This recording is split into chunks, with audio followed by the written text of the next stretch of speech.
listeners, welcome back to Inside America's Best Cities. Today, we're talking about boomerangs, those folks who have left your community but made their way back. We're going to be hearing a few of their stories and talking about how you can make targeting boomerangs part of your talent attraction strategy. Check out the timestamps in our show notes to go straight to the parts of this episode that interest you most. As always, you can learn more about livability and about this podcast at livabilitymedia.com. And with that, let's jump in.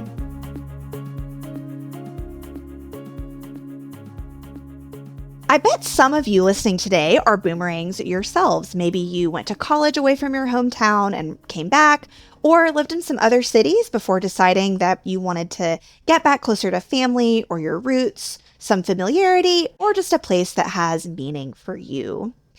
Communities are tapping into that desire in recent years as part of their talent attraction work. One of the most well-known programs is Boomerang Greensboro out of North Carolina. Their slogan is "You grew up, so did Greensboro," which I think sums up how a lot of places feel about the growth that they've had in recent decades, especially smaller and medium-sized cities. In Greensboro, they've built out an extensive marketing campaign around this idea, and they've seen a few hundred people relocate back to town in several years of doing this work. Love Kansas is another example, a statewide campaign that has a boomerang component that I'll link up in the show notes for your reference.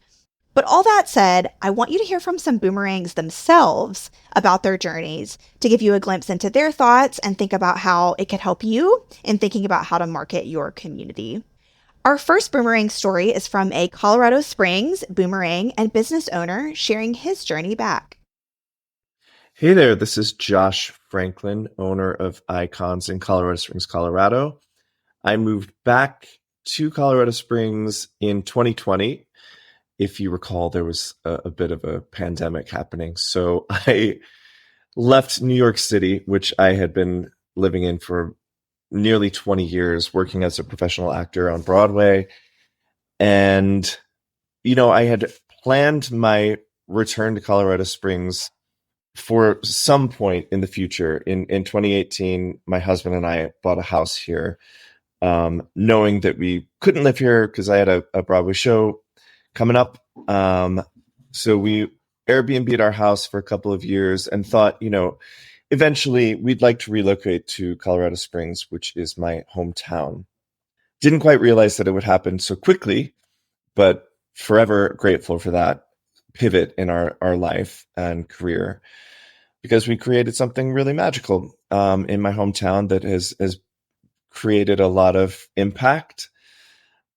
But I was born and raised in Colorado Springs. I left in 1999, so I was gone for quite some time. But I found myself coming back probably about 10 years ago. I would come back every year and do something. A lot of the work that I did was with the Colorado Springs Conservatory, teaching and doing master classes and directing and workshops for them. And in 2018, we were here for a period of time putting up a new show with the Colorado Springs Conservatory at the Ent Center. And my husband, John, was an instructor at the school for a semester. So we had several months here and sort of rediscovered the beauty that is Colorado Springs with the hiking and the expansion of downtown and all of the exciting businesses that were happening. And I remember Ivy Wild in particular, the converted school that has become a brewery and great art and shops and performance spaces. That in particular, I think that was the first time that I felt, oh, we're on to something here. And this could be a great next step for us. Then the pandemic happened, and before we knew it, we sort of saw this void in Colorado Springs that in the downtown area there wasn't a gay bar, and we sort of threw it out there a couple times to different friends, and it sort of took off before we were kind of ready for it. So we learned as much as we could about owning a business in a very short amount of time. We got a great deal on a space downtown because there was a pandemic happening. We took what we knew from the entertainment industry and threw that into this business plan and created Icons, that gay bar with the singing bartenders. And it's become this sort of crazy phenomenon that has grown and evolved. We're in a new space now, a block away from our original location. It's a bigger space. It's got 3 outdoor areas. We have been bringing in all of these famous RuPaul Drag Race drag queens to perform. A lot of great touring bands, touring artists have come through. We've sort of become a gay bar slash music venue slash social impact business, and a staple of the downtown area, which, I couldn't have foreseen back in the 90s when I was coming out of the closet in a very conservative town. So to come back all of these years later and have this sort of full circle moment has been super rewarding, really challenging. Any business owner can echo that sentiment. It's been a challenging time to own a business. But when you've got a business that makes the kind of impact that we've made in this town and means so much to so many people, it makes the hard times a little bit easier. I left because it was not the most welcoming town to live in for a queer person, especially a young queer person in the 90s. Um, I didn't really feel like I had a community to stay here for. And the reason I came back is kind of the same reason. I wanted to make sure that other people didn't feel the way that I felt as a young person and felt like the Colorado Springs could be their home regardless of who they love. It took a long time for me to come to that realization. And, I still have days where I can't believe I'm living in Colorado Springs, especially after, 20 years in New York City. But we sort of brought all the things that we loved about New York City to Colorado Springs and offered them to a community that's been super grateful and has embraced us. And we just feel loved and we love living here. So that's me. If you haven't been to Icons, come check us out. Whether you're an ally or a queer person or somebody who just loves entertainment, we're here to serve this beautiful community that we love so much. So we hope to see you soon.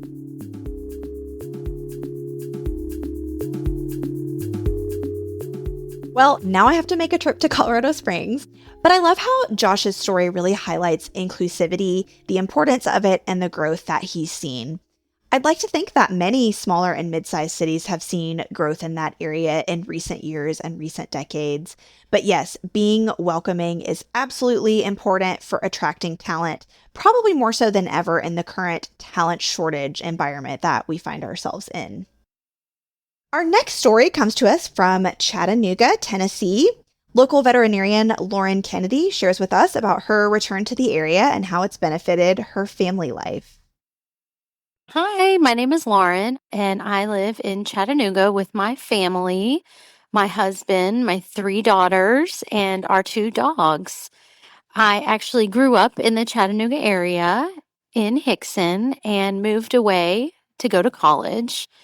I lived in Knoxville for about 10 years, and after that, moved around a little bit for my husband's education and then medical school and residency. His residency eventually landed us in Orlando, Florida, where we lived for about 7 years. We really loved it there. We loved the community. We loved the weather. We loved our kids' schools. We both had great jobs, but we just kept feeling like we were being pulled back to Tennessee. Some of the things we love about our area specifically are the mountains and all the outdoor stuff we can do. We love being able to run up to Knoxville on a weekend to go see a football game. But probably the biggest thing that drew us back home was our family. My family, all of them still live in the Chattanooga area, and I live probably within a 5-mile radius of both my parents and my sister. We just felt like as our kids were getting a little bit older, it was really important for them and for our family to be able to build good relationships together. With 2 full-time working parents, my husband is a emergency room physician and I'm a veterinarian. It definitely helps to have people on hand that can help out with the kids, with school pickups and drop-offs, and making dinner and doing all those fun things that full-time working parents sometimes have trouble doing. So it's been about 2 years since we've been back, and we can honestly say we don't regret the decision to move home at all. The first weekend I was back, I thought, gosh, why did it take us so long to get back home? It felt like a homecoming, essentially, like I was back where I belonged after growing up here. So far, my kids are loving it here as well. They really love having seasons. But when people ask me, what brought you back home? The answer that always comes to the forefront is family. And it's just a wonderful group of people that live here in a wonderful community, and we're really happy to be a part of it.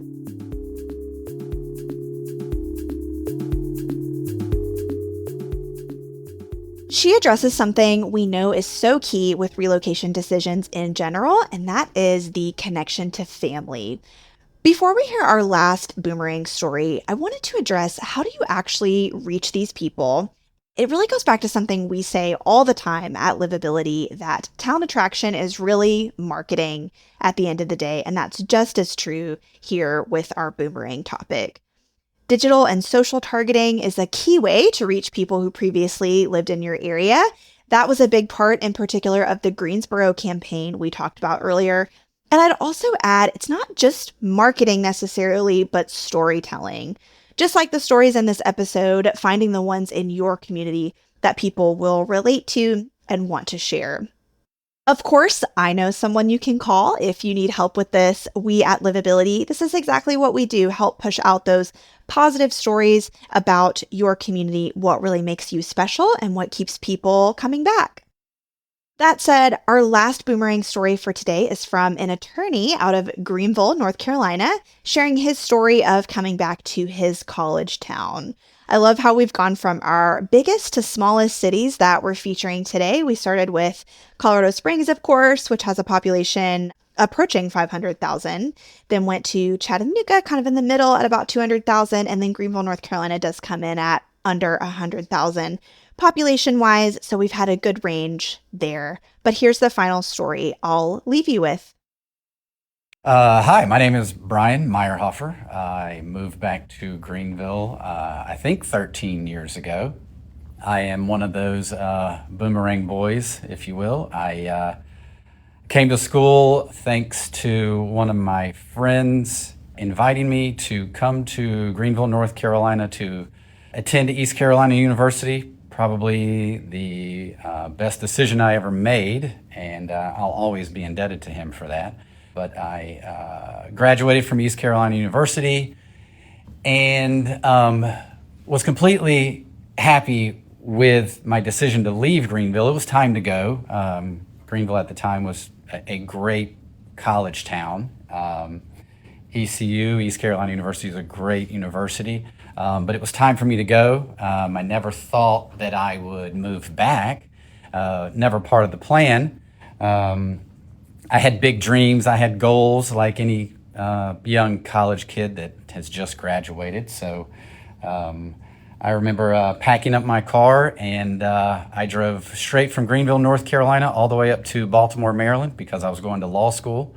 And then while I was there, I had the honor privilege of interning in the U.S. Senate in Washington, D.C. on Capitol Hill. As it happens for many people, I then got the bug for D.C. So after graduating from law school, I went down to Washington, D.C., got a dream job at a very, very big law firm there. I was there for 8 to 10 years, give or take, approximately. One of the greatest experiences of my life. It was everything I thought I wanted to do. That's actually where I met my wife. And while in D.C., I was recruited by another big law firm down in Atlanta. So I went from Washington, D.C. down to Atlanta, Georgia. Another big law firm representing big, giant international companies. And then I was kind of that quintessential statistic that says people get burned out at big law firms somewhere around 8 to 10 years. And that was me. I didn't know where I wanted to go, didn't know what I wanted to do, but for about a year prior to moving back to Greenville, I started to get the itch, if you will, to move back here. I had multiple friends still here in town, and the more I came back, the more I saw them, the more I felt an urge to come back here. So when I quit my big law job, my wife says, "Where do you want to go?" And so we discussed moving, staying in Atlanta, moving back to DC where we met. We also mentioned all points in between, Charlotte, Raleigh, Richmond. And I just said to her, and I'll still remember her face, I said, how about we go back to Greenville? And she looks at me and says, "Where you went to college?" And I said, "Yes, can we please go back there? I just need a break." And she was a team player. She said, "Okay." I said, "Look, give me a year. Let me just take a year off. And then we can go back to DC if you want." So we moved back here, and I don't have a job. My wife keeps her Atlanta job. She's flying back and forth.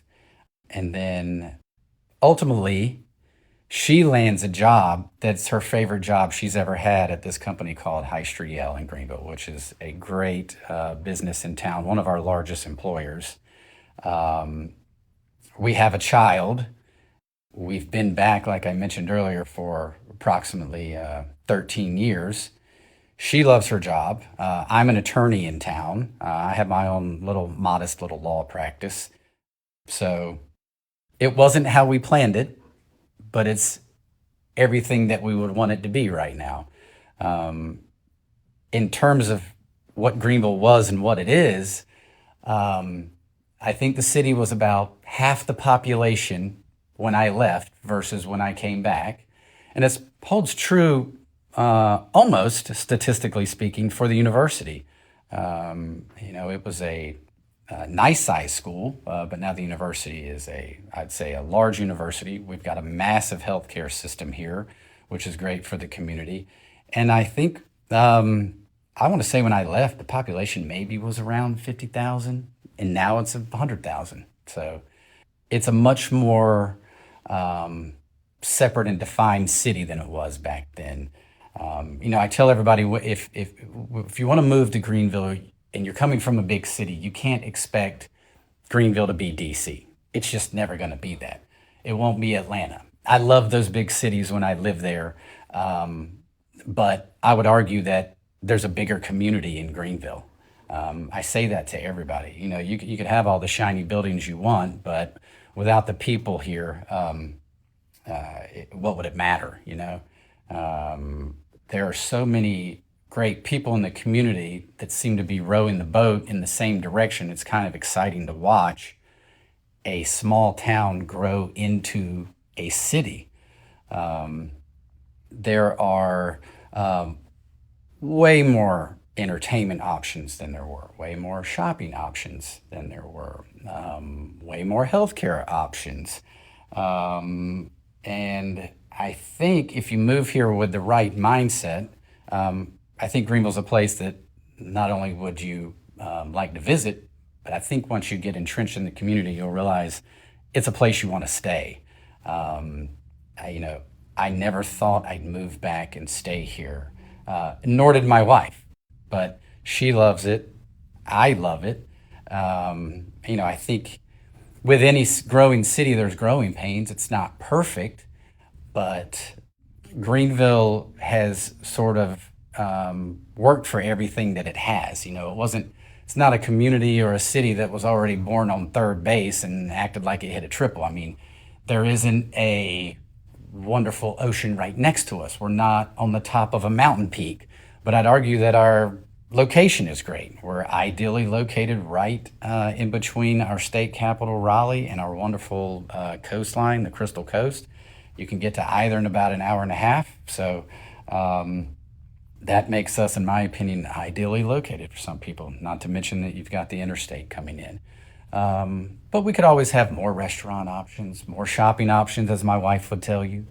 But it's ultimately been a blessing not only to my wife and I for our careers, but just personally. It's everything that we could hope for and nothing that we expected.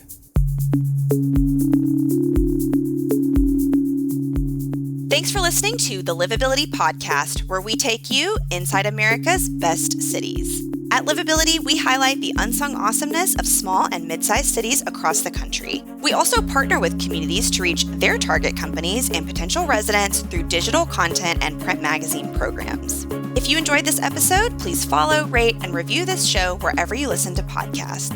You can also learn more about us at livabilitymedia.com. Have an idea for an upcoming episode? Email me at aellis@livability.com.